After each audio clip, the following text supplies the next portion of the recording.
Panorama group, जो सोचता है वो करता है। आपके अपने सपनों का आशियाना। नमस्कार, आप देख रहे हैं सिटी पोस्ट लाइव और मैं हूं आपके साथ हर्षिता प्रताप सिंह। 2025 के विधानसभा चुनाव में अभी कुछ महीनों का वक्त बाकी है, लेकिन अभी से ही तमाम दल, तमाम नेता अपनी अपनी तैयारियों में जुट गए हैं। पार्टी बड़ी हो या छोटी, अपने अपने स्तर पर तमाम दल प्रचार प्रसार करती नजर आ रही है, अपने उम्मीदवारों को जुटाती नजर आ रही है। मकसद यह है कि आने वाले विधानसभा चुनाव में ज्यादा से ज्यादा सीटों पर जीत हासिल की जा सके।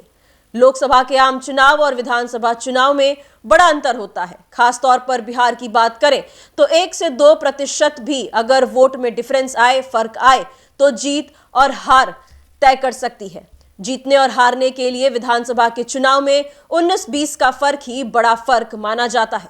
ऐसे में मुख्यमंत्री नीतीश कुमार हो या फिर राजद सुप्रीमो लालू प्रसाद यादव, बड़े चेहरे हैं, बड़े नाम हैं बिहार की राजनीति में। पिछले कई दशकों से इन दोनों का ही राज बिहार की राजनीति में रहा है। लेकिन जो छोटे या नई पार्टियां इस बार चुनावी मैदान में हैं, इतना दमखम रखती है कि नीतीश कुमार और लालू यादव जैसे दिग्गजों के भी पसीने छुड़ा दें। बिहार में बड़े नेताओं में गिने जाने वाले पशुपति पारस, उपेंद्र कुशवाहा, प्रशांत किशोर, मुकेश सैनी और आरसीपी सिंह भले ही छोटी या नई पार्टियों से ताल्लुक रखते हैं, लेकिन ये चुनाव में हार जीत का समीकरण बना और बिगाड़ सकते हैं। गठबंधन करने पर मजबूत कर सकते हैं। इस बार के मंडे स्पेशल में जानिए इन 5 नेताओं की सियासी ताकत।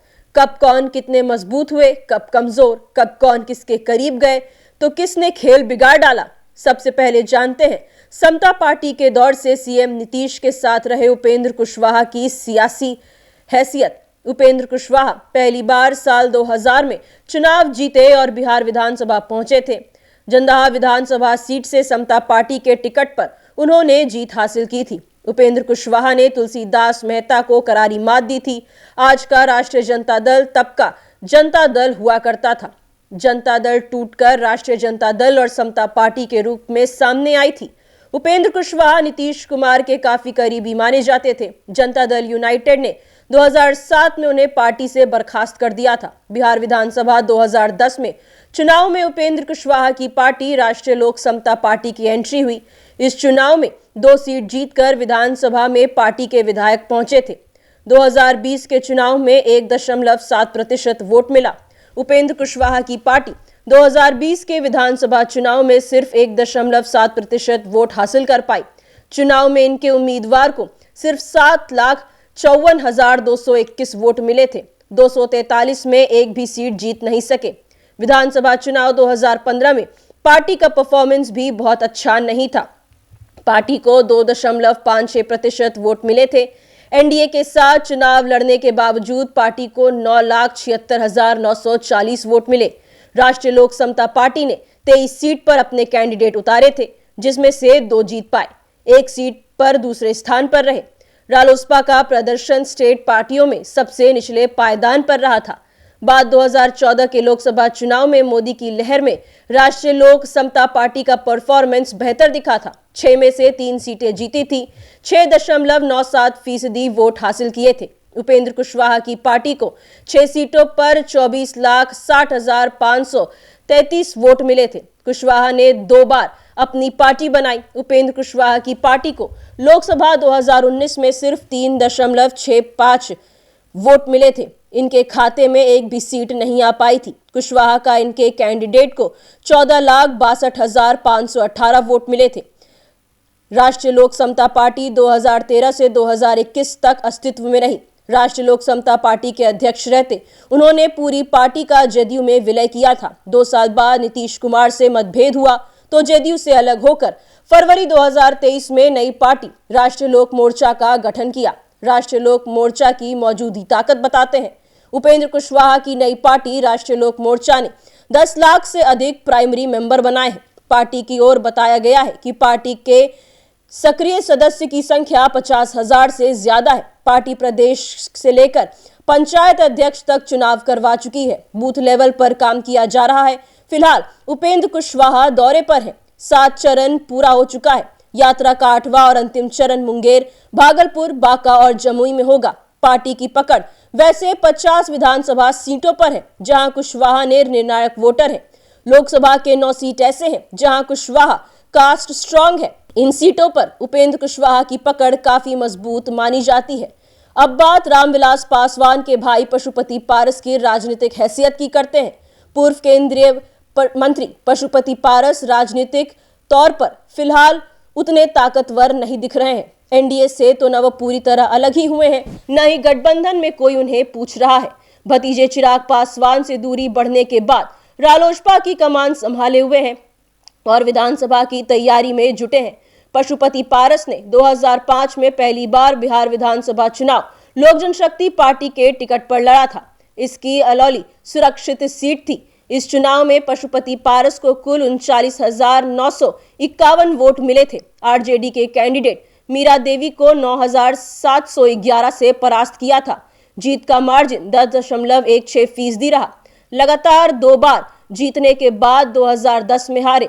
10 महीने के बाद एक बार फिर विधानसभा चुनाव में पशुपति पारस ने जीत हासिल की थी। लोक जनशक्ति पार्टी के सिंबल पर ही चुनाव लड़े थे। उनके सामने राष्ट्रीय जनता दल के रामवृक्ष सदा चुनावी मैदान में थे।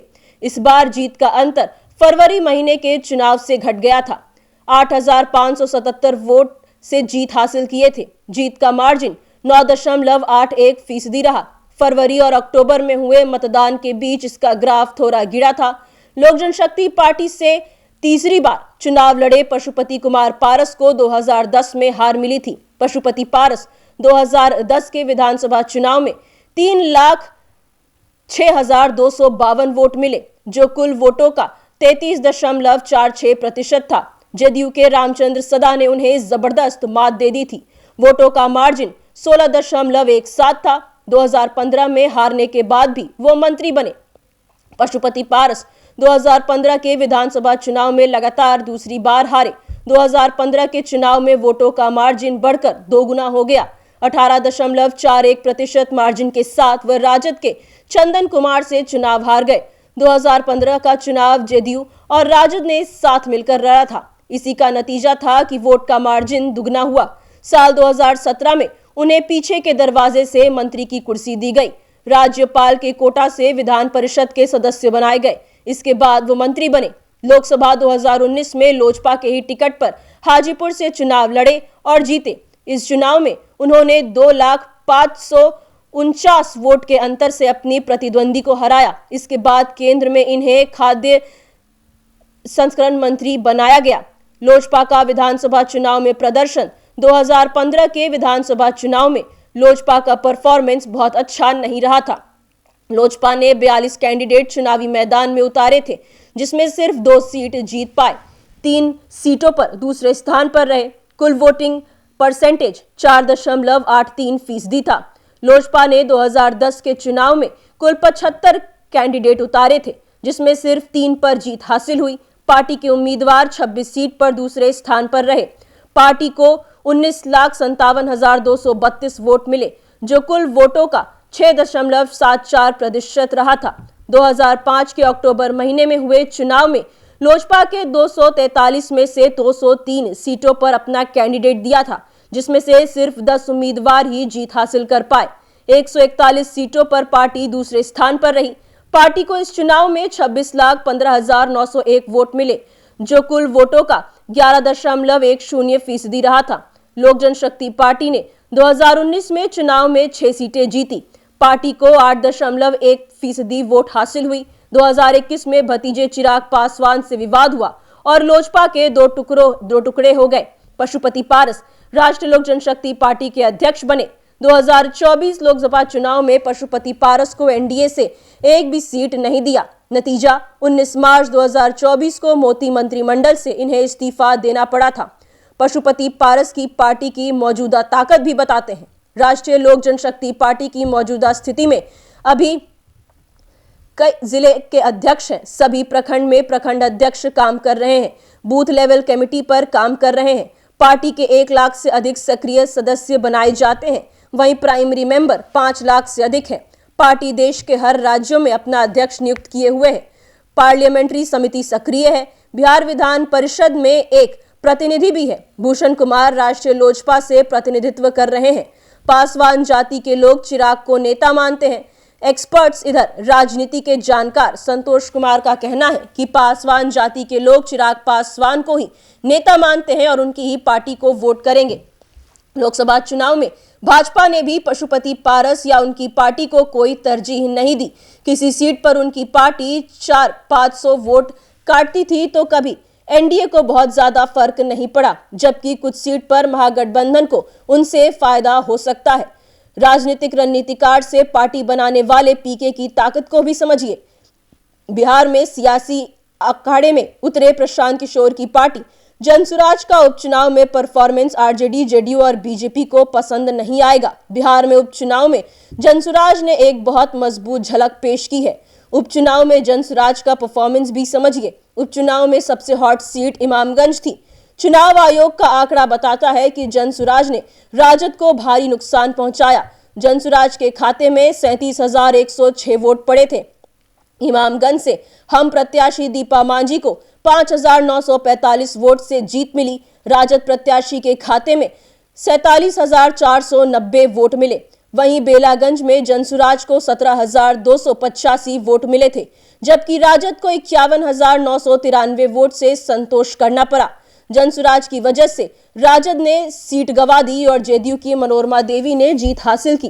तरारी सीट पर जनसुराज वोट कटवा के रूप में सामने आया। जनसुराज को कुल 5,622 वोट मिले थे। पार्टी को उपचुनाव में सबसे कम मत मिले थे, लेकिन यहां भी जनसुराज ने राजद गठबंधन को नुकसान पहुंचाया। रामगढ़ सीट पर भी पार्टी ने वोट कटवा के रूप में राजद को यहां भी जबरदस्त नुकसान पहुंचाया था। भाजपा ने 1,362 वोट से जीत हासिल कर ली थी।